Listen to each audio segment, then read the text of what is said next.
Welcome to AppNexus's first Engineering at Scale event held here in Portland. We're very excited to have our speakers here tonight. We have a couple guys that came in from New York to give a couple talks, and I just want to personally thank them for taking the time and effort to come to Portland and kick off this series here with us. So Engineering at Scale. AppNexus's Engineering at Scale is a bi-monthly conversation series devoted to technical talks on scalability, high-performance computing, data infrastructure, and much more. This series features presentations from both AppNexians as well as companies dealing with scale engineering challenges, and we look forward to creating a rich dialogue around these issues. So AppNexus is 5 years old. We have 540 employees, give or take. We're growing very quickly, and 8 offices around the globe. So we're headquartered in New York City. We have 4 offices in Europe, and we're expanding in Seattle and San Francisco. And I'm very excited to announce as well that here in Portland, very soon, we'll have 10,000 square feet on Broadway and Alder. And I'm very excited to announce that, and I think the 12 or so Portland AppNexians are excited about that as well. Is that an alien from another planet? Pardon me? AppNexian, is that an alien? Yeah. Yeah, that's what we call ourselves, right? or aliens. So yeah, AppNexus has a global presence and a global focus, and it's a very exciting time to be with the company. We have very big aspirations, and we're experiencing a ton of growth right now. We just raised $75 million in venture capital. So you might wonder what it is that we do. AppNexus is an advertising technology company. We are the global platform connecting advertisers and publishers on the web. So we don't buy or sell advertising ourselves. We connect buyers and sellers. Think of us as the New York Stock Exchange.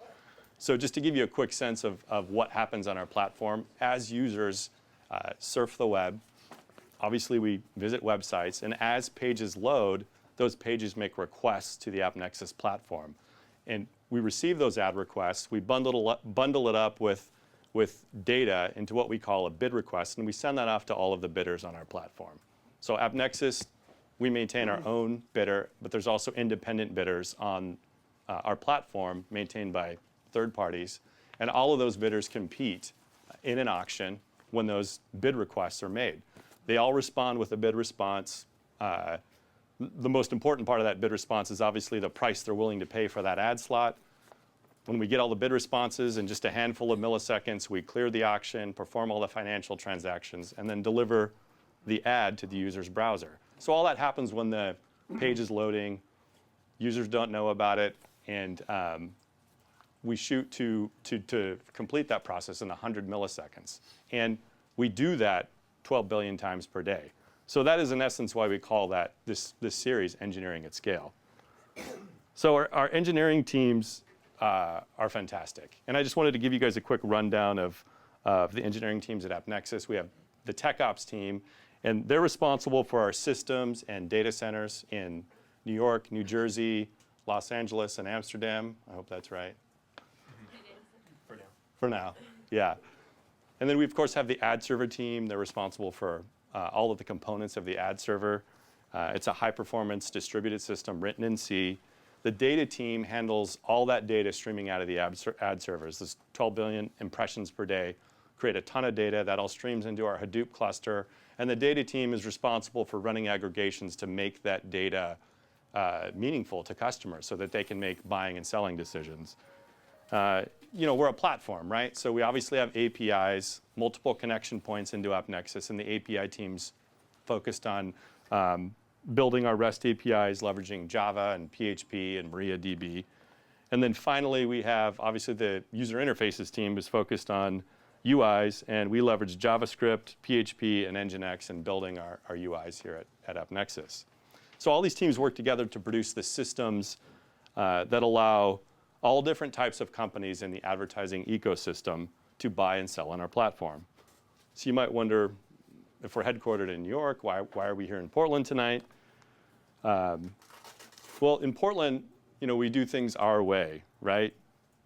From, I guess, beer to wine to spirits to bicycle rides or our reluctance to put fluoride in the water supply, whatever it is. We do things our way. We're entrepreneurial, and we're a young and vibrant city with entrepreneurial values. And I think similarly, AppNexus is, we're an innovative company. We're entrepreneurial. Lots of AppNexians have started their own businesses, and we also have a young and agile culture. So we're looking for innovative engineers who want to work at scale, building applications connecting advertisers and publishers worldwide. And at the same time, we're looking for engineers that share our values, engineers that are entrepreneurial, that are agile, and that are innovative.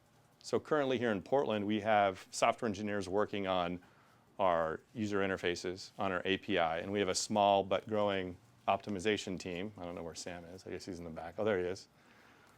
And so as I said before, we're very soon going to have a great new space here in downtown Portland on Broadway and Alder. And our plan is to continue to grow these teams that I mentioned aggressively, which means fantastic opportunities for Portlanders right now and out into the future.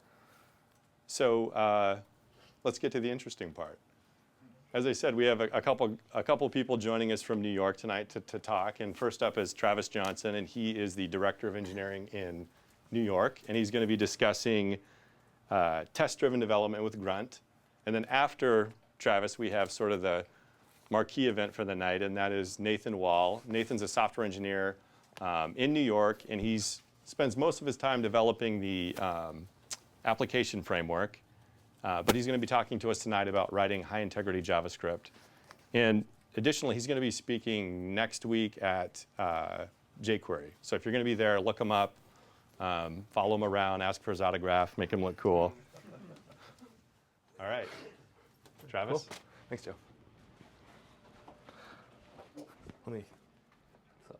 Hi. So like as Joe said, I'm Travis. Let me get signed in here. Go ahead, Nathan. Joe and I have actually been working together. He hired me in 2005. So I used to live out here in Oregon, and it's been a good however long that is, 8 years or so. Yeah, seems like 16. I know. It's crazy. But as Joe said, I'm on our engineering team in New York. My name's Travis.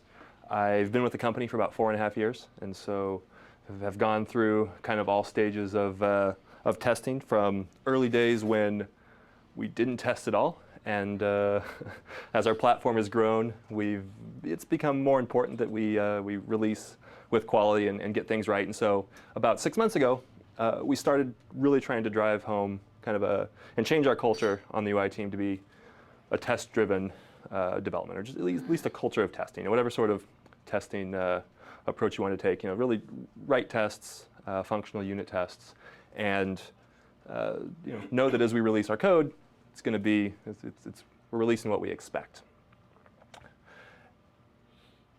And so 6 months ago, we had some tests already started. We were using Jasmine, and we started writing tests, and everyone was really excited, and we wrote tests, and we had these tests, and we didn't do much with them.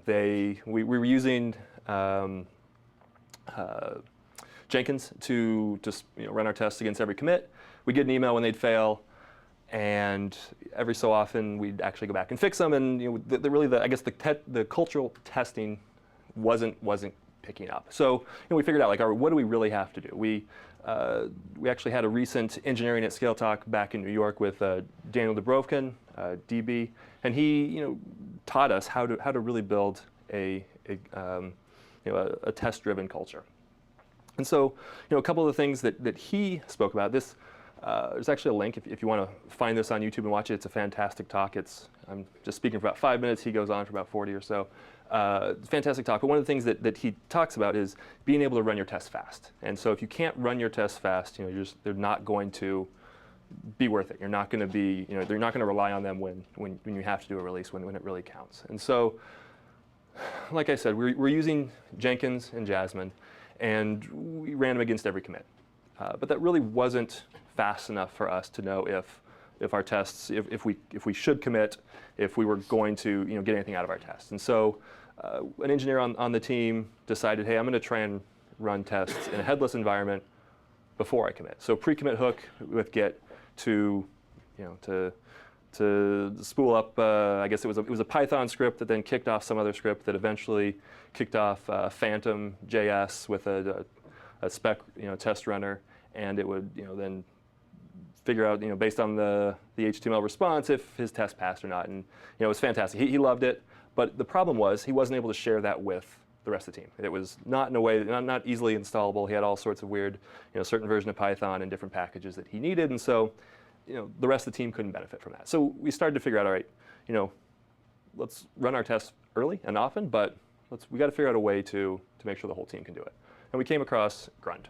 So if you haven't heard of Grunt, it bills itself as just a JavaScript task runner. It's not just for testing. It's for just anything you need to do. You can, if you build your JavaScript code by just moving files around, if you want to use, lint, if pretty much anything you want to do that you find yourself doing often on your code base, there's probably already a Grunt plugin for it. And if not, it's very easy to write Grunt plugins, and you can, write your own and kind of automate your life with your JavaScript life. And so we found a plugin called Grunt Contrib Jasmine. It's part of the official contributors repository, and simple to install. It's just an NPM. If you haven't used NPM, it stands for, I think it's the Node Package Manager.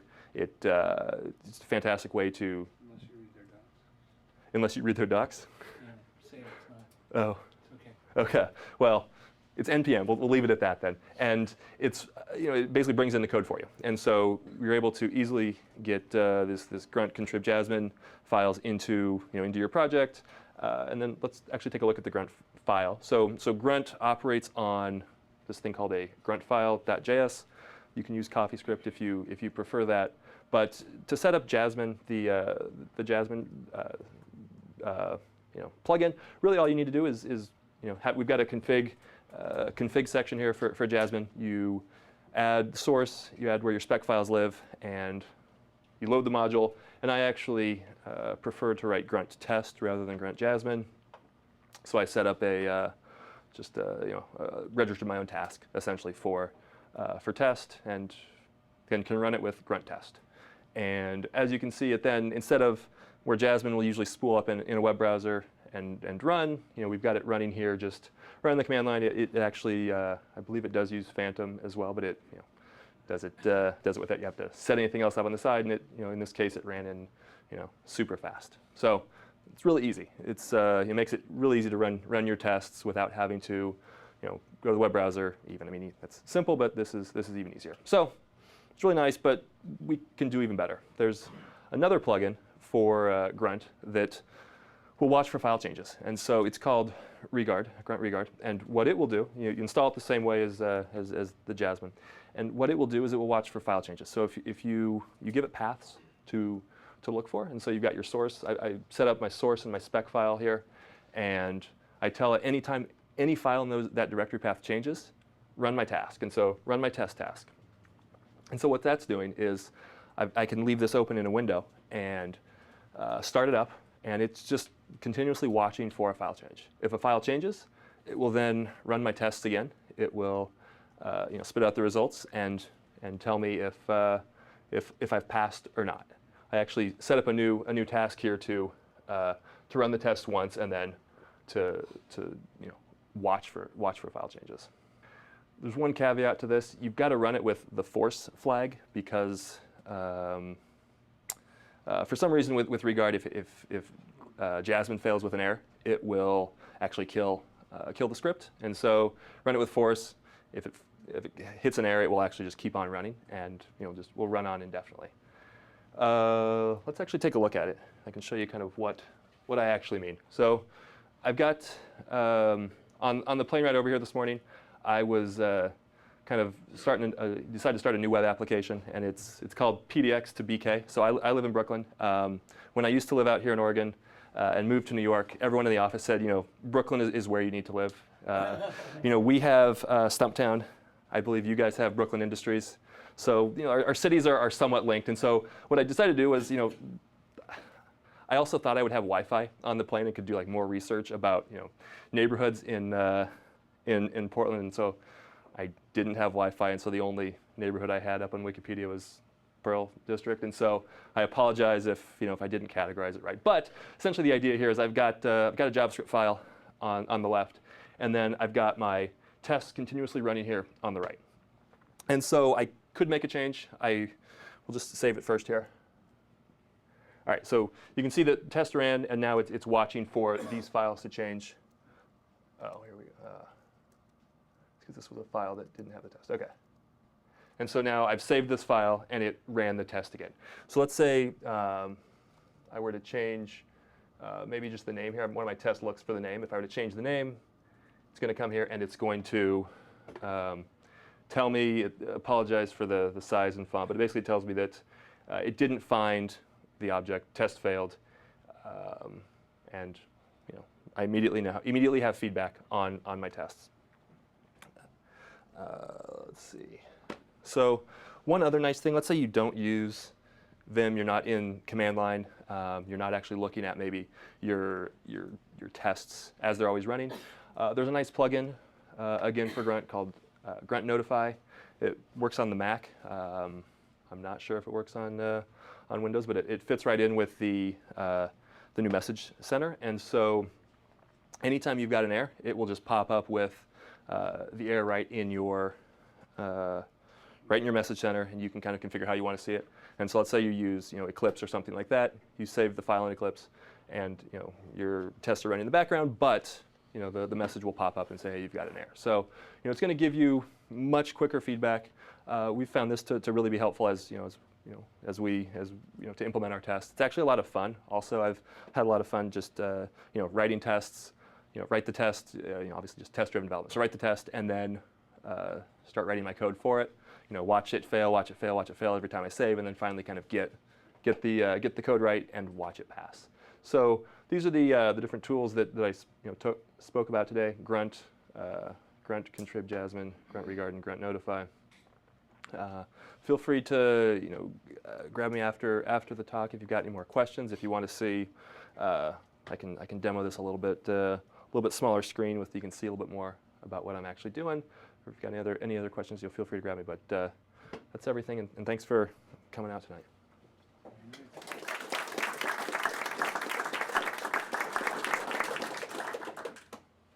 And next up is Nathan. Hi, my name's Nathan Wall. I am on the UI team at AppNexus. Specifically, I'm on the framework team, and we're responsible for developing just a framework that can give our UI across the application a consistent look and feel. So different teams use the framework just for different projects that they're working on. I'm going to be giving my talk on High Integrity JavaScript. Before I get there, I'm going to tell you a little bit about myself. I am actually part Creek. It's a Native American tribe. Very small amount. My dad didn't even know about it until I was born, and then he found out about it. I made an unassisted triple play when I was 8 in baseball, and that was the peak of my sporting career. And probably one of the reasons that was the peak of my sporting career was I started programming in this language the same year. This is QBasic if you haven't seen it. But JavaScript is highly malleable. In the summer of 1995, Brendan Eich was developing JavaScript for Netscape, and he had to develop it in an extremely rushed time period. In fact, he claims that he created JavaScript in the span of about 10 days. Because of that, he knew that he might make some mistakes and that the language wasn't going to be complete when he created it. So he made it really malleable. He made it so that you could monkey patch it, change the built-ins, and basically shape the environment to fit the way that you wanted to use it and the way that you needed it.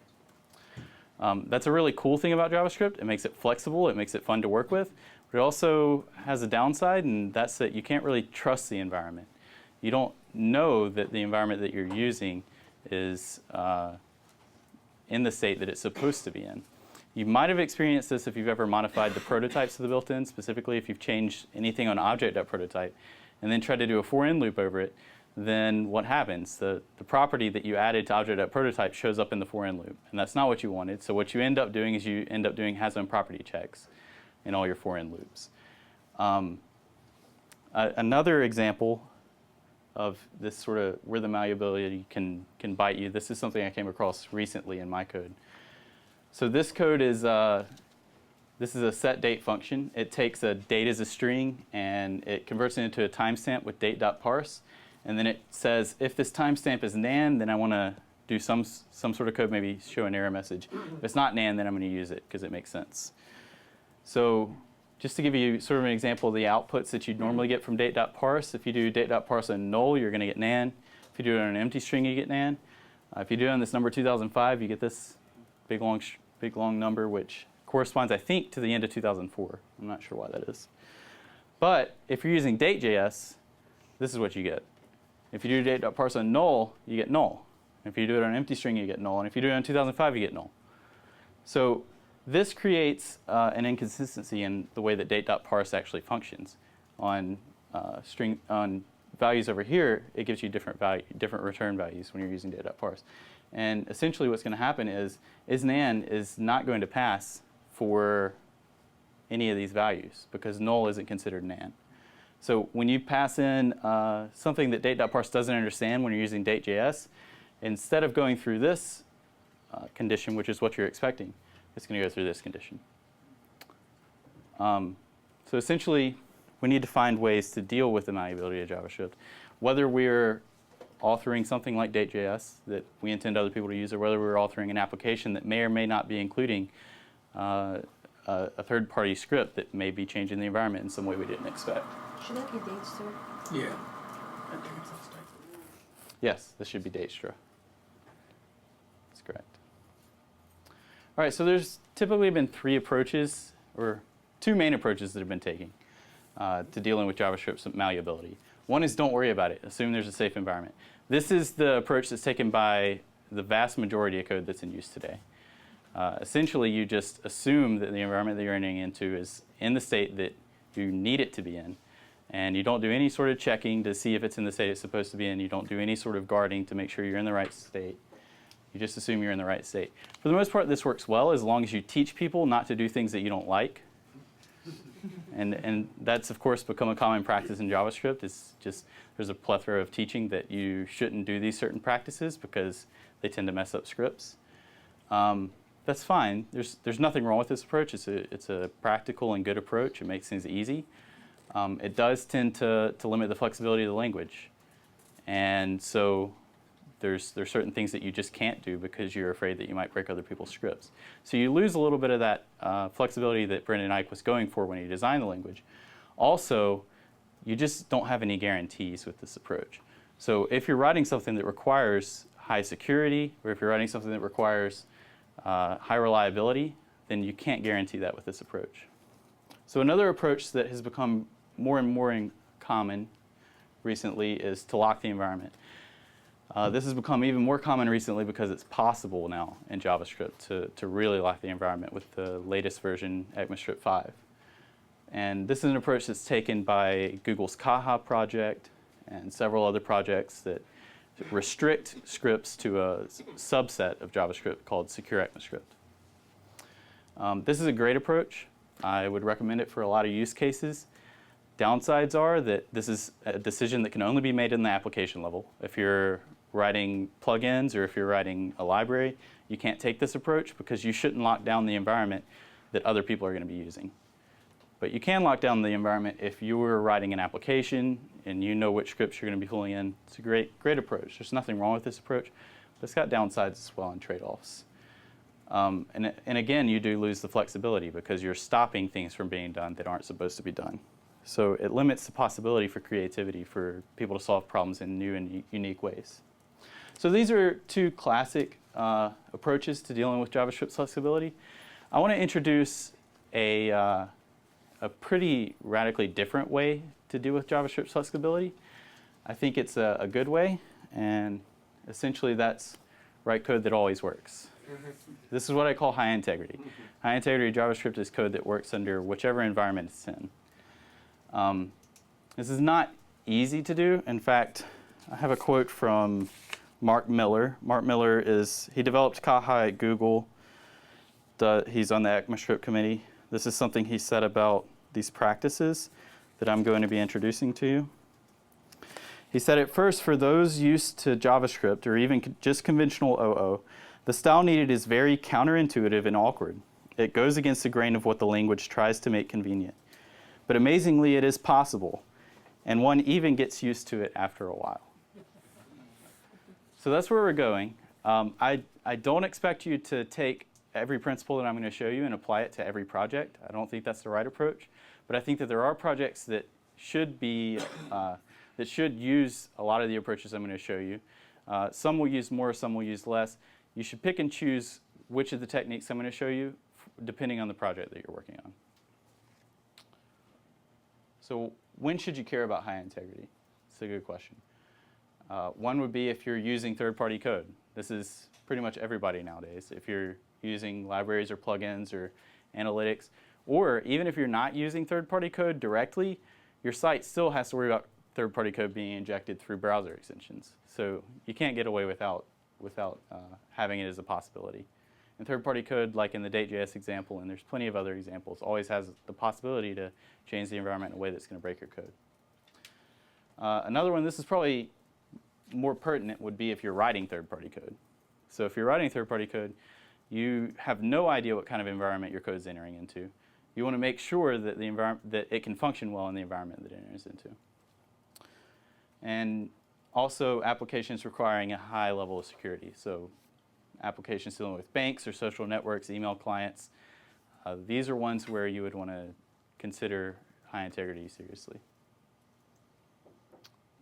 So High.js, that's my abbreviation for High Integrity JavaScript. These are the goals. There's a few different ways you could look at this. One in particular would be to go to an extreme and say, I want my application or my script to work in any environment no matter what. That would be an okay approach. That's not exactly the approach I'm going to take. I'm going to put one caveat on that. I want my scripts to work in the environment that they are initialized in. So we're going to assume that when the script initializes, the environment is in a good condition, but we don't assume that later on it's going to stay in a good condition. And the reason that I've chosen to take that approach, specifically on the things that I've written, is because I want to allow the application developers to have the flexibility to load scripts in a certain order to do things for a particular reason. So for instance, I'm going to be showing you one of my scripts that I've written. It's called Secrets. That allows you to essentially mess around. It messes around with some of the built-ins in JavaScript, but it allows you to achieve privates in JavaScript in a pretty interesting way. But you wouldn't be able to do that if the environment was locked down or if the environment wasn't allowed to be changed anyway. So I want to give people the flexibility to initialize the environment, maybe for unit testing even or something like that, so that they can listen on different function calls to the built-ins.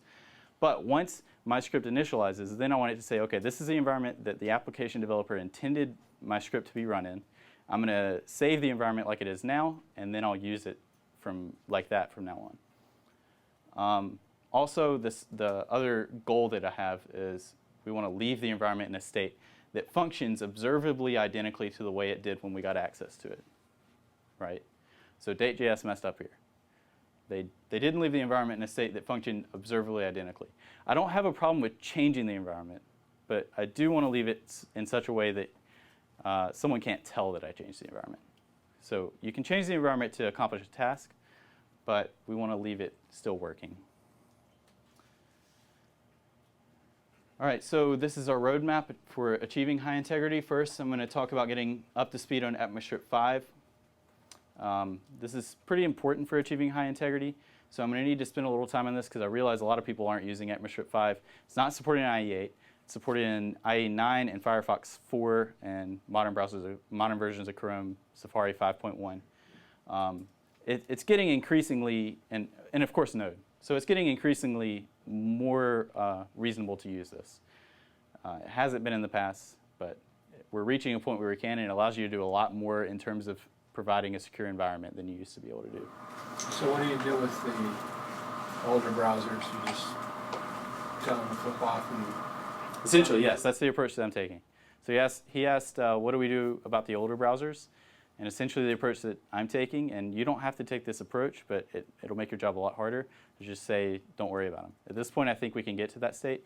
jQuery 2.0 has dropped support for IE8. So essentially, the techniques I'm showing you now will work on any browser that jQuery 2.0 will work for. But if you need to support older browsers, then you'll need to pick and choose the ones that you can support, the techniques that you can still do.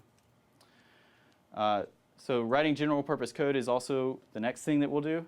And then I'm going to show you how to achieve private variables. And finally, once we have private variables, we need to make sure we can hold on to them. It actually turns out to be a little harder than you might think it is in JavaScript. So AppNexus 5, this provides a more hardened, securable language. So this is our target. This is what we're going for. I'm not going to talk a lot about AppNexus 5. I'm just going to basically give you the things that you need to know to get through the rest of the talk. There's a few of the functions that were introduced in AppNexus 5 we're going to be using. So I just want to make sure that everybody's up to speed and understands them. So object.create is a great way to, great, easy, understandable way to do prototypal inheritance now in JavaScript. So here we have var a is this empty object, and we say b is object.create on a, and it creates an object b which inherits from a.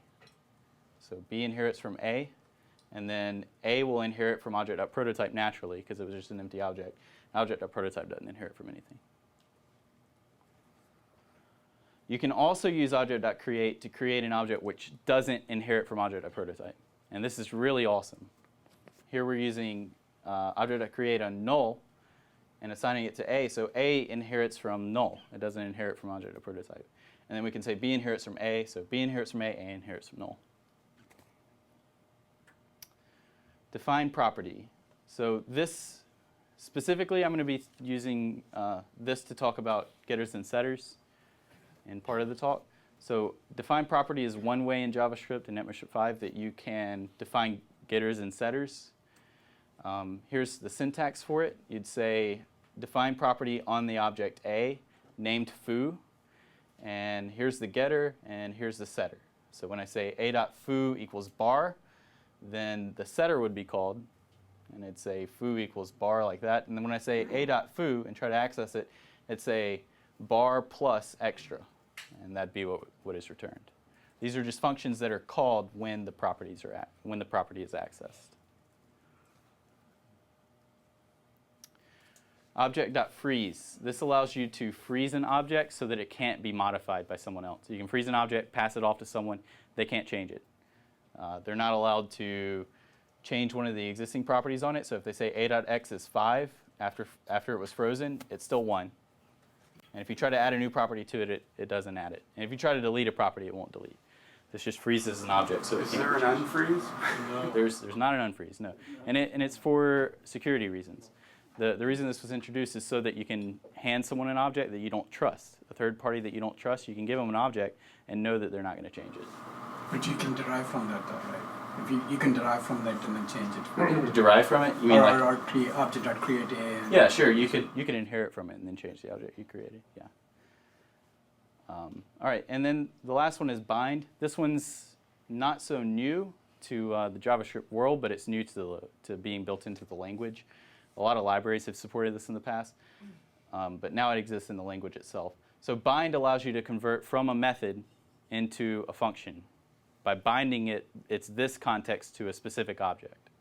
So here we have, in this example, we have the for each method. We're storing array.prototype.forEach, so this gets us the for each method. And we're binding it to the foo object. So here this foo object is this array. We say for each foo is for each.bind to the foo object. And now whenever we call for each foo, it's called as if it was called on the foo object. So this code is exactly the same as this code. It takes what was originally just a method and it makes it always be called on the same object.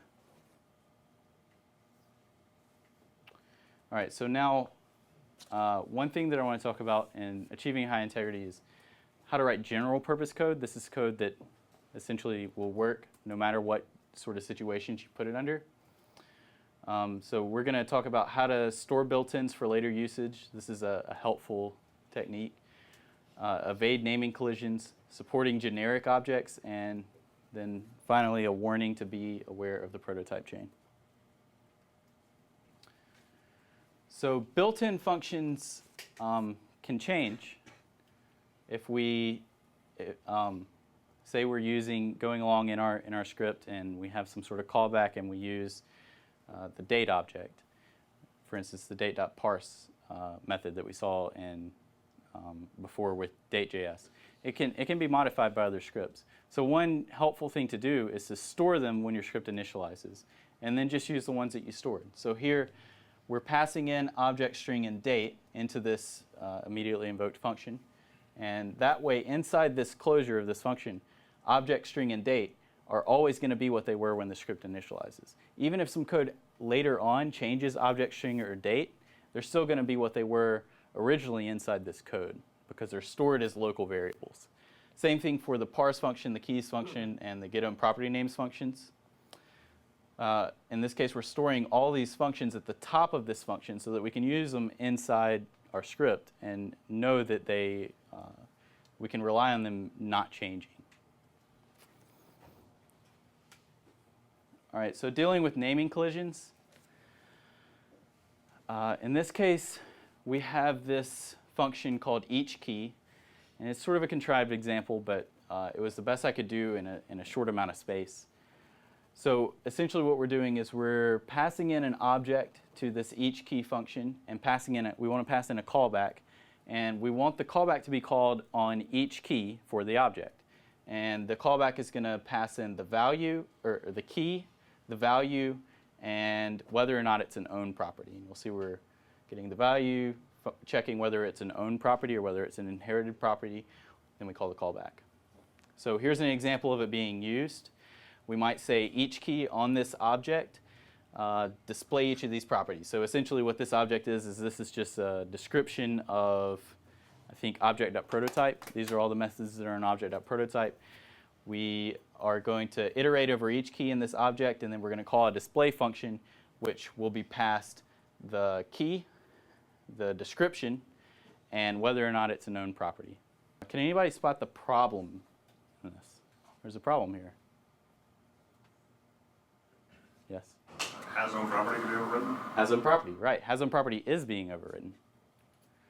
So here we're saying has own property is this. Has own property is a string. Well, if has own property is a string, then how can we call it? We can't call it. Object.hasOwnProperty is actually this string. So that's a good that you spotted that. This is something that you need to get used to if you're going to aim for high integrity. Accessing hasOwnProperty is not a generic way to write a function because it can always be overwritten, and especially if you're writing library code that is supposed to work on any object, someone tries to pass in an object like this, it's going to break. So the solution is don't depend on object.prototype. So this is a rewritten version of each key. And instead of saying obj.hasOwnProperty to do this check, we're using a stored version or a functional version of hasOwn. Instead of doing obj.hasOwnProperty, which would be coming from object.prototype, we're just using this function, which is defined down here. And the way this function is defined is we're storing hasOwnProperty, and then we use hasOwnProperty.call. So this would basically do obj.hasOwnProperty passing in key. If you're not familiar with call, this just sets the this context of a function. One thing I want to mention, this is not entirely ideal yet. We're going to get there. But this is not entirely ideal because the call method could be changed later. So we're still relying on call being on function.prototype. So we'll get there. But first we're going to talk about supporting generic objects. So in this case, we have a pluck function. This is also pretty common in library code. The pluck function, essentially, we want to map over every item in an array, assuming that this is an array of objects, map over every item in the array, and pluck out a property from the item in the array. So an example where this might be used would be in this form. We have 3 inputs, and we're going to pluck from each of these inputs the value property. So I'm going to say pluck each of these inputs, pluck out the value property, and that would get me the value property from each of those inputs. Does that make sense? So the problem with this is it doesn't support generic objects. If we try to pass in document.getElements by tag name input, which would be something if I wanted to just pluck out the value property of every input in the document, then I'm going to get a type error which says that a node list, this is a node list, it's not an array, a node list has no method map. So we can't use this pluck function on any kind of generic object. We can only use it on a true array. And there's lots of things in JavaScript that aren't true arrays. Some of the most common ones are node lists, jQuery objects, and arguments objects. So the solution to this, again, is to write functionally. Don't depend on object.prototype. Here we're defining a new version of map that instead of saying array.map, we can say map on this array with this function. And our new version of map would take the stored version of map and just do map.call and then pass in the correct arguments to it. We're going to run into this problem a lot if we're trying to create generic code. So it's good to have a way to abstract out the way to take the map method and make a map function, or the way to take a hasOwnProperty method and make a hasOwnProperty function. So one way to abstract out that would be, here's what we had before, and we can abstract it by saying we're going to store the hasOwnProperty method, we're going to store call, because remember I told you it could change, we're going to store it, and then we can say call.bind to hasOwnProperty. So this is pretty confusing when you first see it. Remember what bind does. Bind is going to take a method and turn it into a function by binding it to an object. So this is going to bind the call method to the hasOwnProperty method, which essentially creates a function that would be like saying hasOwnProperty.call. So if you reverse these, you get what bind does. hasOwnProperty.call, and then whatever we would pass in. So this actually does the exact same thing as this. If we call hasOwn, it's going to call hasOwnProperty.call and whatever object we passed in. And then it's going to relay whatever other arguments come with it.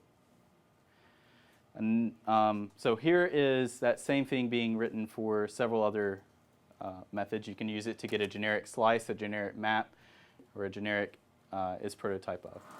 Neophyte question. So if you bind it to an object, doesn't that make it a method, not a function? Essentially. So when I'm saying that we're making it a function, is I mean that we call it without putting the object in the front position of it. So It's still a reference to the function, right? Rather than calling on an instance or something like that. calling on an instance. I mean, is it so? Method would be like actually calling on an instance. Right. So it's like a function in the sense that you don't call it on an instance. Correct.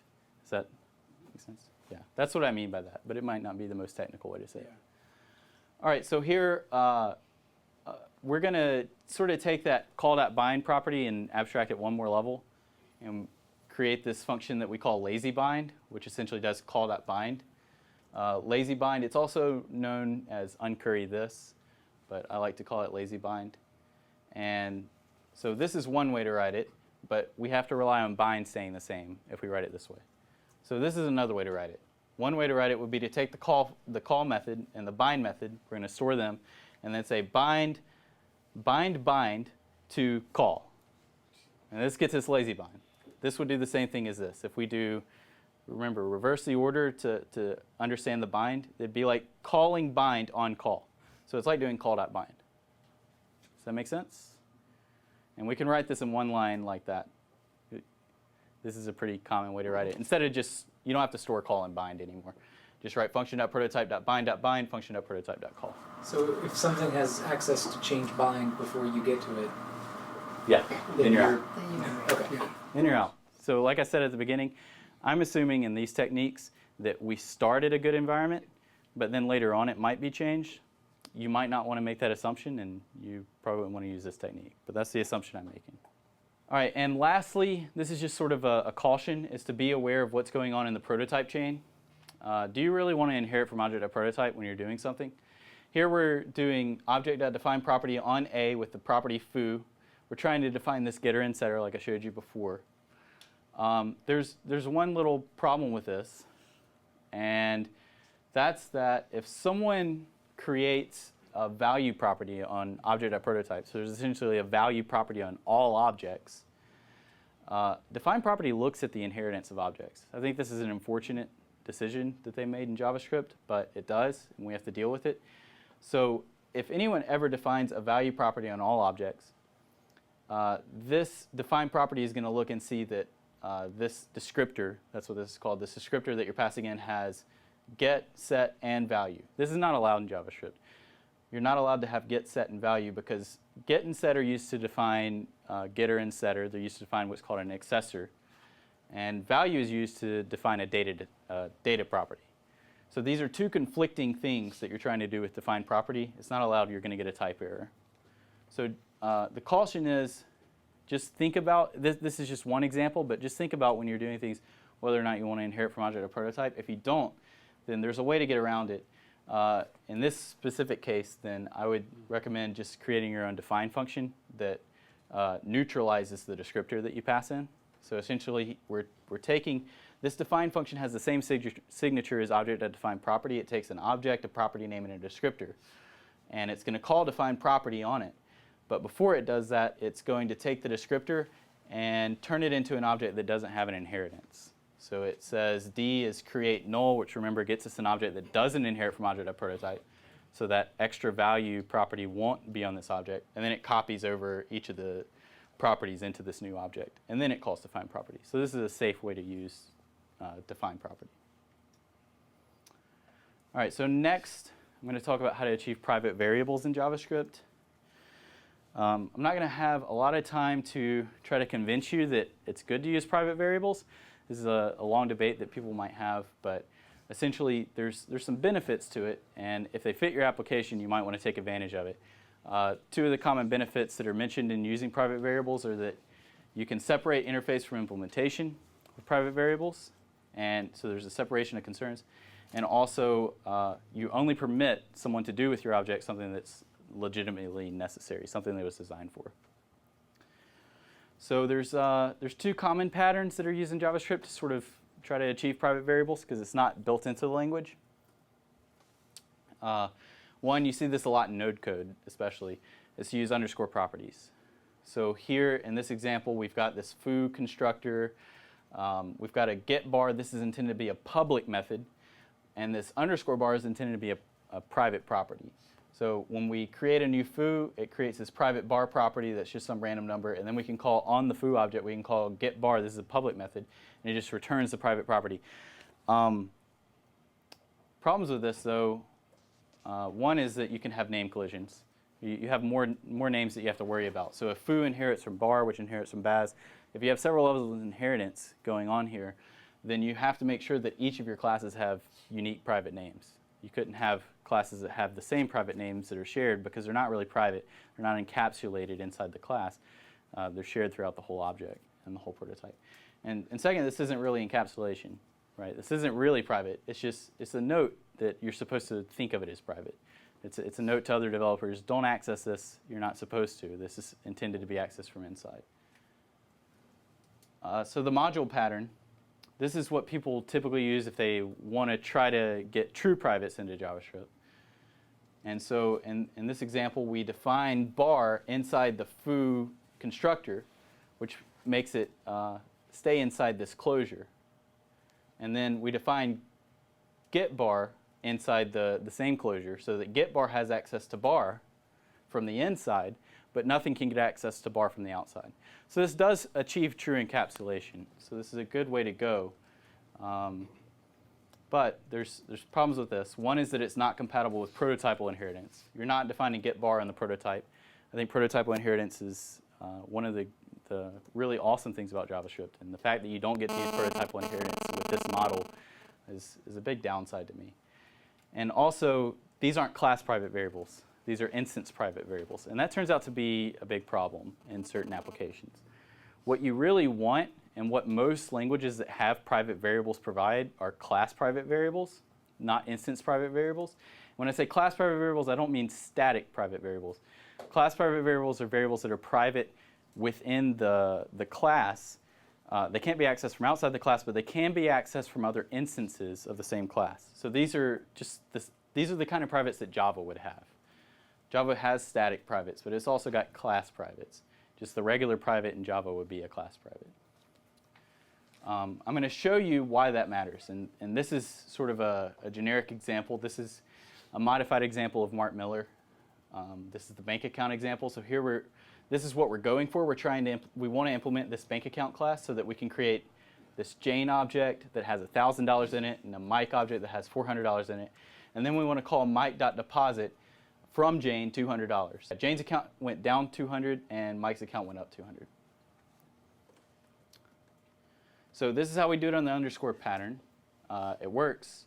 We would say this.balance using an underscore equals the balance that was passed in. Then getBalance just returns that underscore, and deposit would say this.underscore balance, add the amount, and from.underscore balance, subtract the amount.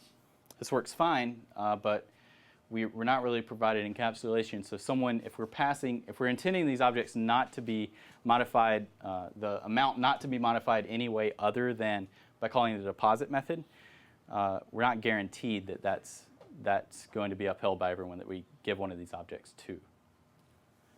So someone could actually change the balance without calling the deposit method, and that's not really what we intended.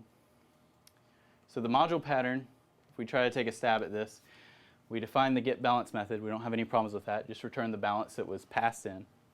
When we go to define the deposit method, we have a problem. It's easy to add the amount to the internal balance of this instance. But now there's not any way to change balance on the from instance. There's no way to access from.balance because from.balance is internal to the instance that was created when this function ran. So privates guarded by instance closures cannot be accessed across instances. Does that make sense? Does anyone have a question about that? You probably implement a withdrawal function, right? I mean, if you wanted to do that. Sure, yes. Right. So the purpose of this example is to not overwhelm you with code and to get to my point. This is not a complete example of what you want to make. How can privilege changes across instances be made securely in JavaScript? What we really want is class private variables. So here's what instance private, this is my attempt at sort of diagramming this. This is sort of how I envision instance private variables. What the solid lines mean are this is a barrier that you can't cross. The dotted lines mean that you can cross the barrier sort of by a neighboring region. So public methods from this instance are able to reach across into the public methods of this instance, but they can't reach across into the private methods of another instance because there's sort of this barrier between them. The public methods can only talk to the public methods of another instance. So what you really want is class privates where there's a border around the class. Things from outside the class can't reach in, but instances can talk to each other's private variables.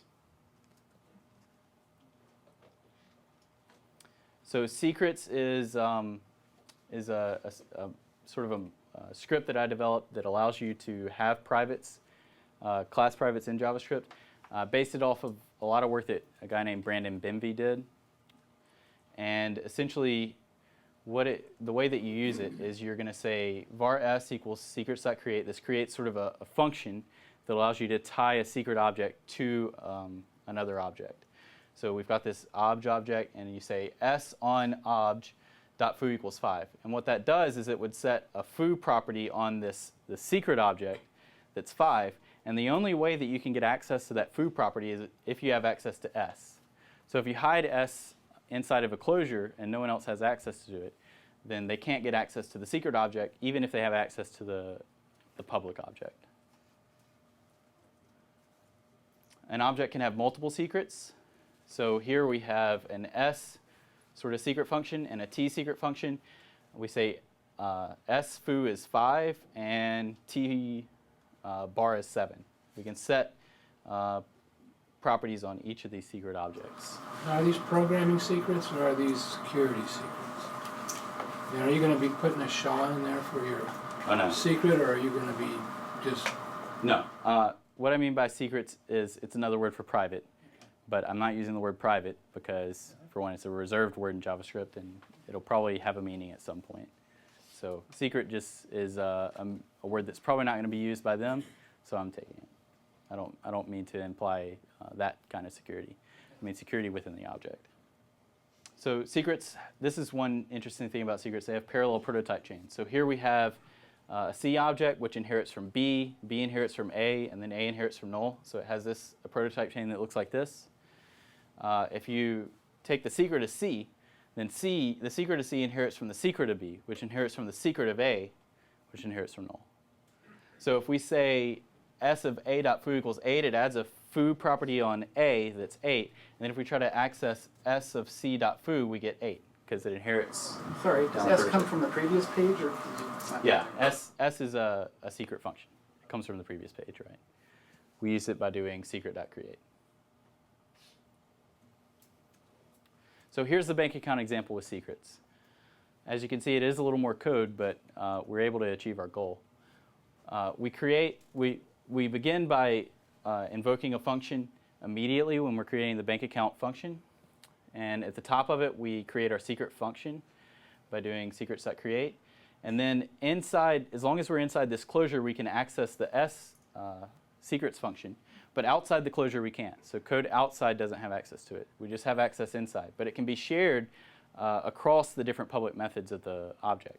So here we're saying S of this, you pass in an object to S, and it returns a secret object, remember? So this would get the secret object. We're going to set its balance to whatever the balance was. And when we call getBalance, it's going to return whatever the balance is supposed to be.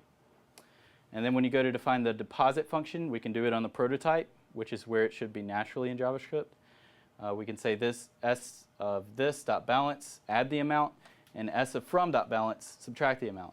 Since the from and this, which is the two instance, share the same S object, since that's defined once inside this closure, you're able to reach across different instances from within the same class. You're also able to achieve protected variables with this as long as the protected variables are defined inside the same closure. So here we have a nameable function and a renameable function. I'm not going to spend a lot of time on this because I'm running short, but know that protected is possible, and sort of this is the layout that we're going for. You would say as long as both nameable and renameable will have access to the same S, then they can use it, but no one outside can. So under the hood, how secrets work in ECMAScript 5, and the way that Brendan Benvey actually did do some really interesting work to get this working in earlier versions of Internet Explorer. It won't work in earlier versions of his techniques won't work in earlier versions of other browsers, but it relies on sort of a bug in Internet Explorer 8 and 7.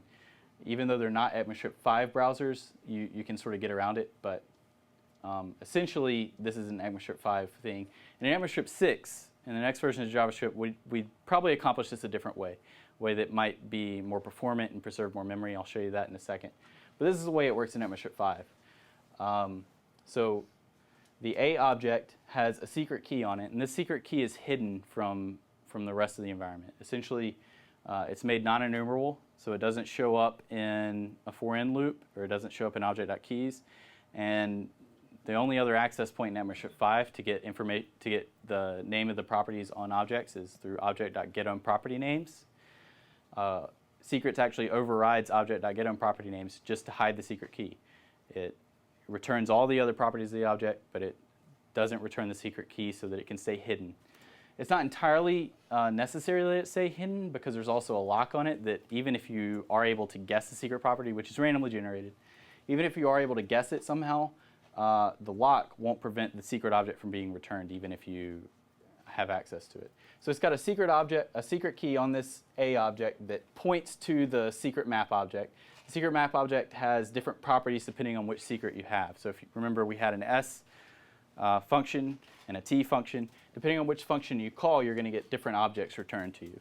So the steps that it takes is that when you call S, it unlocks the lock. Then it requests the secret map from the secret key property. The secret key property is a getter, so it's only going to return it. It checks to see if the lock's unlocked, and it's only going to return it if the lock's unlocked. Otherwise, it won't return it. Then it locks the lock right back so no one else can get access to it. And then it returns the secret object, whichever one of those it was supposed to be. So possibilities for doing this in ECMAScript 6. One would be with weak maps, and weak maps are most likely going to be in the language. They already exist in the latest versions of Firefox and Chrome if you turn the flag on. And weak maps essentially allow you to create an object which is a map between a key and a value.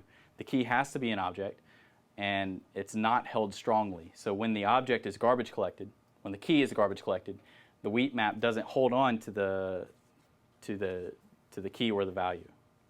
They're allowed to be garbage collected as well. And so this is one way that you could achieve secrets in AppNexus 6 that may or may not be more performant. I'm not sure. I haven't run any tests on it yet, but it'd be worth investigating. Also, you could do other ways that you could achieve sort of private state in AppNexus 6 through this. Another thing that they're discussing, well, they've pretty much stopped discussing this, is private symbols. Private symbols looked pretty awesome at the start, but it was sort of voted down. But symbols are going to be in the next version of JavaScript, and essentially what a symbol is, so there will be public symbols, and what a symbol is it's an object. You create this name object by creating a symbol, and then you can use it as a key on another object. So you say this name equals name, and this would be a unique key for that object. So it allows you to define unique keys that are non-forgeable for an object. The problem is that you'll be able to discover them. This is probably unlikely for AppNexus 6 for them to be able to be private. Object.getPrivate has been discussed. I think this maybe has a chance. This would work very similarly to secrets, and it would allow you to sort of get and set private properties to an object using these object.getPrivate and setPrivate. But it's sort of a patch until they figure out something better. Also, this has been discussed recently, is there will be classes in the next version of JavaScript, and there's maybe a chance that there will be a private keyword that you can use. It actually turns out to be pretty difficult to keep things private once you do have privates. So we need to discuss that. So here we're going to use the logged list example. Essentially we have Bob and Alice wants to create this class that is a list that she can pass off to Bob. She's going to hand Bob the list. But anything Bob does with the list, she wants to get logged somewhere. She might want to log it in a database to just know what Bob's doing. In this case, we're just going to log it out to the console as an example. So here's Alice's attempt at creating a logged list. I'm using the module pattern here instead of secrets, essentially just so that we can be working with a pattern that you're probably more familiar with, so we can just get to the ideas. But it'd probably be secrets would be another way you could go with this. But essentially, Alice is creating an array at the beginning of this logged list, and she's keeping that private to the list. And every time that you call add on the logged list, she's going to log that you added something to the list. And every time you call set on the logged list, she's going to note that you set something on the logged list. So she's just trying to keep track of whatever Bob's doing with the list that she hands him. So she's going to create a list, and then she's going to pass it off to Bob, which is some other third party. So here's how Bob might want to take advantage of Alice's logged list. He's going to call list.set and pass in. Set was intended, I don't know if I went over this too fast, but set's intended to take an index. But there's nothing in here that stops you from passing in a string. So in that attack, Bob's going to pass in the word push, and what that does is it sets push to be something new on the array. So in this attack, Bob's saying list.setPush to be this new function, and that allows me to steal out the array whenever I call push on it. So here Bob calls stolen.push, and Alice's array is stolen. So the problems were that when Bob calls set on push, when Bob calls set, passing in push, he's setting a new function instead of an index, and then he's able to call add right here, and the stolen array is set to be whatever this is, and this would be the array in this case. Does that make sense? So Alice's defense is to neutralize the argument. she's going to make sure that this is a number. The plus in front of the index coerces it to a number. This way you can't pass in a word. So Bob has another attack. This time, instead of passing in push to set, he modifies the prototype. So he says array.prototype.push. This is going to do the same thing. I'm going to call stolen.push, and I'm going to call list.add, and it's going to allow me to steal the array out from inside of the class. So again, the problem here is with array.push. So Alice's defense here is not to trust the built-in methods. Here she lazy binds push. This is our lazy bind from earlier. She lazy binds array.prototype.push, and she stores it as this object. And here, instead of saying array.push, she says push on the array. This way, even if you modify array.prototype.push to be something new, this push is still the original one, assuming that she stores this at runtime. I mean, at initialization time. There's still a problem with this, though. There's one more attack that Bob has up his sleeve. Can anybody spot it?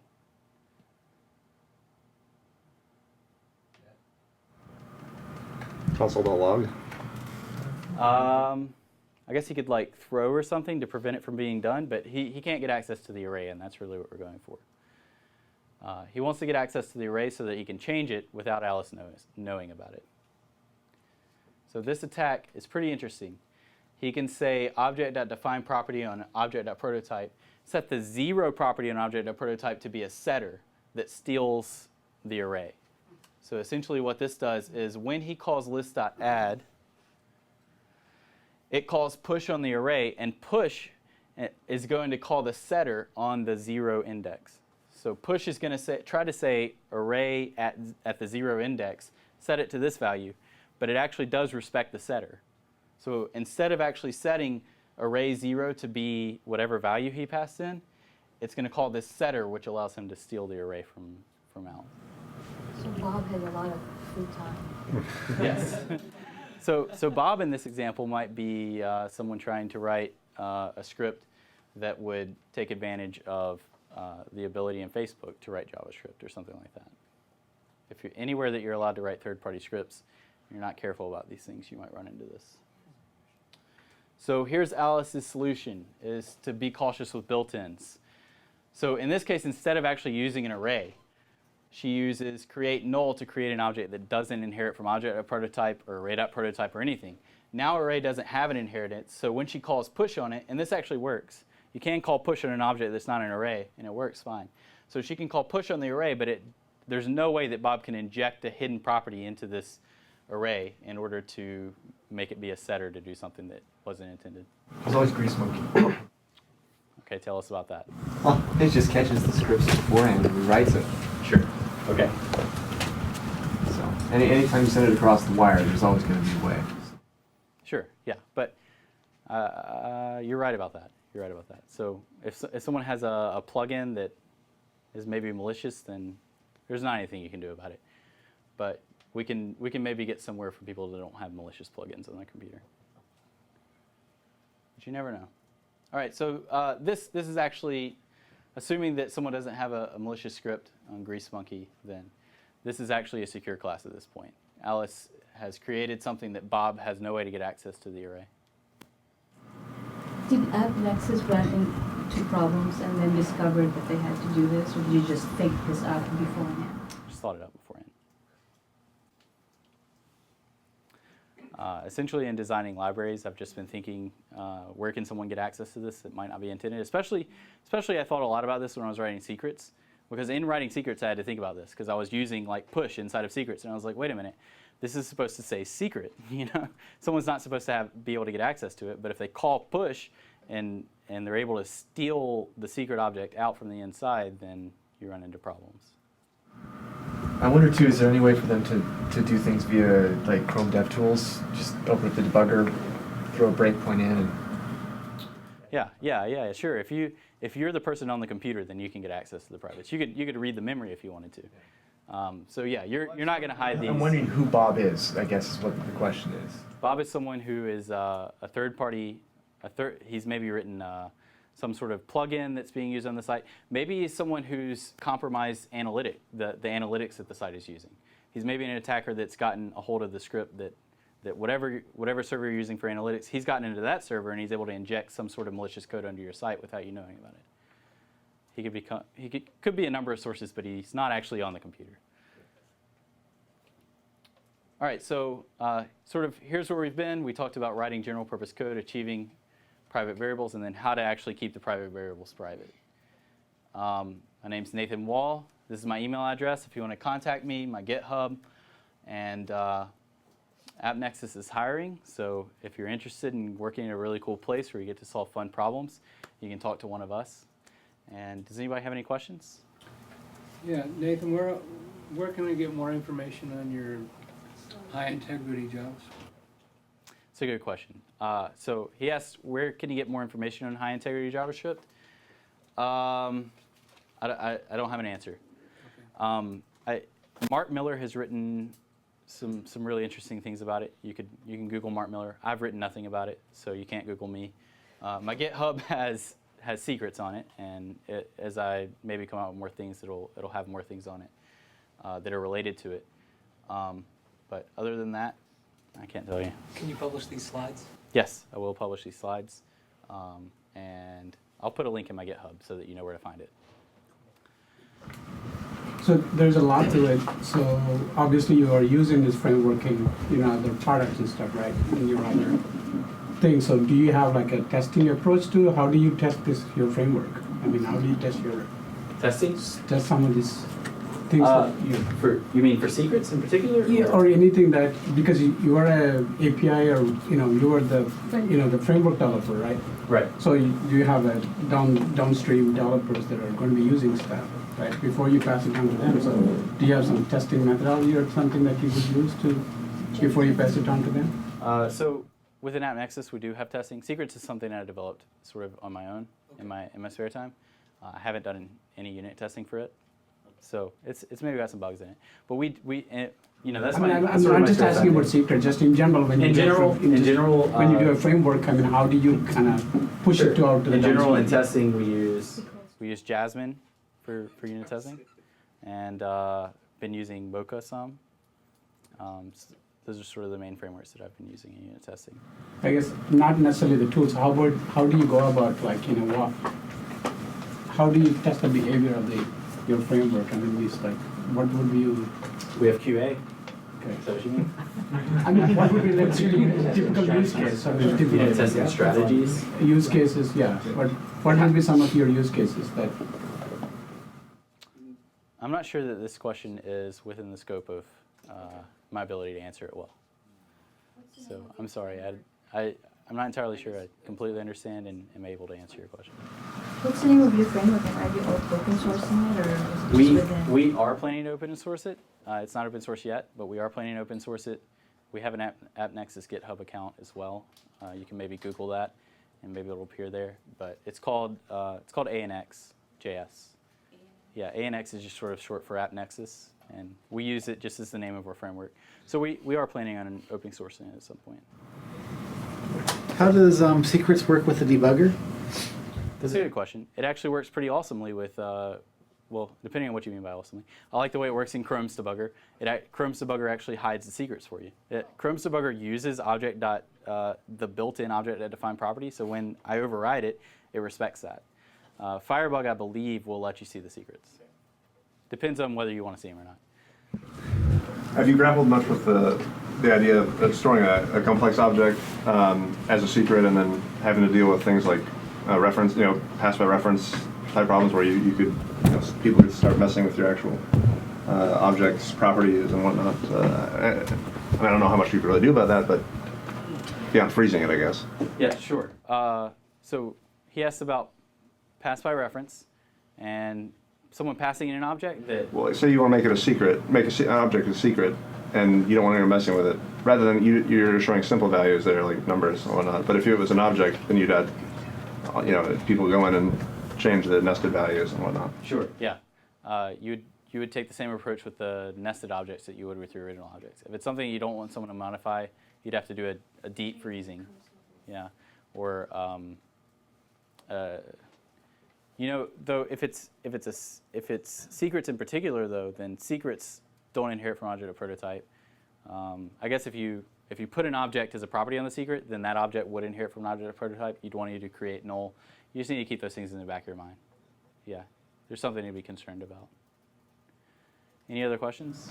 Have you looked at other frameworks before you went and did the secrets and your framework? Yeah, I've looked at several other frameworks. Is there one in particular? I was wondering if Prototype.js had done something similar with the privates and protected.